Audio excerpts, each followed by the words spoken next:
আসসালামু আলাইকুম। গতকালকে দেখলাম বিজয়া বিজয়া ওয়েব সিরিজ কলকাতার, যেখানে মেইন ক্যারেক্টার অভিনয় করেছেন স্বস্তিকা মুখার্জি। কলকাতার কোনো উইমেন সেন্ট্রিক কোনো সিরিজ দেখতে আসলে ভয় লাগে, মনে হয় কি হয়তো বা মেগা সিরিয়াল হয়ে যাচ্ছে। ওরা আসলে নারী কেন্দ্রিক যে যে সমস্ত ওয়েব সিরিজগুলো তৈরি করে সেগুলো বেশিরভাগই দেখলে মনে হয় যে জি বাংলার টিভি সিরিয়াল দেখছি। তো সেই ভয় থেকে অনেকদিন ধরেই দেখিনি বিজয়াটা, কিন্তু কয়েকটা ক্লিপস দেখলাম ফেসবুকে, কয়েকদিন ধরে দেখছি। সেই ক্লিপসগুলো দেখার পর একটু ইন্টারেস্ট ফিল হলো যে আসলে সিরিজটা দেখি, দেখে কেমন লাগে। স্বস্তিকা মুখার্জিকে আগে খুবই ভালো লাগতো, তবে স্বস্তিকা মুখার্জি তখন থেকে দুপুর ঠাকুর করেছেন, তারপর থেকে আর ওনাকে আমার কাছে খুব বেশি একটা ভালো লাগে না।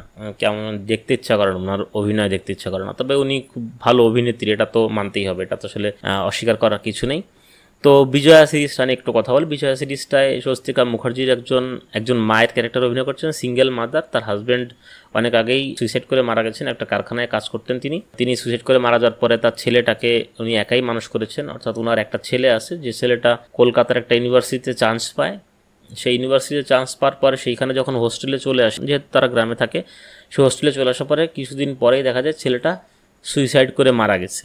এই সুইসাইড করার পরে স্বস্তিকা মুখার্জিকে যখন খবর দেওয়া হয়, তখন তিনি কলকাতায় আসেন এবং আপাত দৃষ্টিতে মনে হচ্ছিল যে হয়তোবা প্রচণ্ড আকারে র্যাগিং করা হয়। যে ভার্সিটিতে ভর্তি হয় ছেলেটা, সেই র্যাগিংয়ের কারণে ডিপ্রেশনে যে হয়তোবা ছেলেটা সুইসাইড করেছে, এবং এই কারণেই পুলিশ কেসটাকে তদন্ত করতে চায় না। কিন্তু মূল কি র্যাগিংয়ের কারণে ছেলেটা আত্মহত্যা করেছে নাকি করেনি, সেটাই দেখানো হয়েছে। স্বস্তিকা মুখার্জি বরাবরই এই ওয়েব সিরিজ ভিতরে বলতে থাকেন তার ছেলে সুইসাইড করতে পারে না, তার ছেলে যদি সুইসাইড করতো তাকে জানিয়েই করতো, কারণ তার ছেলের সাথে তার একটা ফ্রেন্ডলি বন্ডিং আছে। তার কাছে না বলে বা তার কাছে না জানিয়ে তার ছেলে কোনো কিছুই করেন না। তো সে কারণে সে কনফিডেন্ট ছিল যে তার ছেলের সাথে হয়তো বা খারাপ কিছু ঘটেছে, যে কারণে সে আন্দোলন প্রতিবাদ করতে থাকে এবং ইনভেস্টিগেট করতে থাকে একা একাই নিজের মতনই। তার সঙ্গে সঙ্গী হন একজন সাংবাদিক, যিনি তাকে অনেক হেল্প করেন, এবং শেষমেশ আসলে দেখা যায় যে সেটা আসলে র্যাগিংয়ের কারণে সে মারা যায়নি, তাকে মার্ডার করা হয়েছিল, ধাক্কা দিয়ে ফেলে দিয়ে মার্ডার করা হয়েছিল, এবং পরে সেটাকে সুইসাইড বলে চালিয়ে দেওয়া হয়েছে। কারা করেছে, কেন করেছে, কিভাবে করেছে, এগুলো সবই আপনারা ওয়েব সিরিজ দেখতে পারবেন।